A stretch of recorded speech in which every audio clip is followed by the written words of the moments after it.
Dan ini Chris dari Bali. Это Bali. Terima kasih banyak, saya akan letakkan di saya di Kremlin. Спасибо большое. Makna tukar cindramata koin dan keris antara Prabowo dan Putin.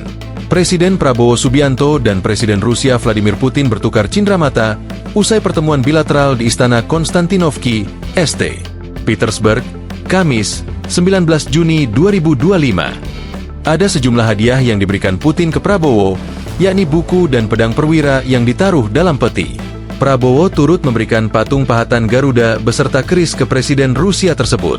Sementara Putin terlihat menyerahkan sebuah koin kepada Prabowo sebagai bagian dari tradisi Rusia yang melambangkan persahabatan dalam hubungan bilateral kedua negara.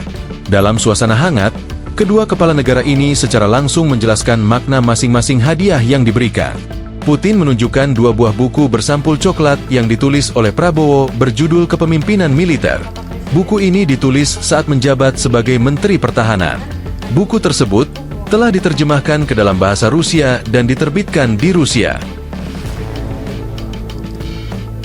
Kami menerjemah bahasa Rusia dan menerbitkan di Rusia. Untuk koleksi Bapak Presiden. Terima kasih. Kata Putin sambil menunjukkan buku tersebut. Sebagai balasan, Prabowo memberikan sebuah cindramata berupa patung miniatur berlambang burung Garuda yang dipahat dan diukir rapi dalam sebuah kotak.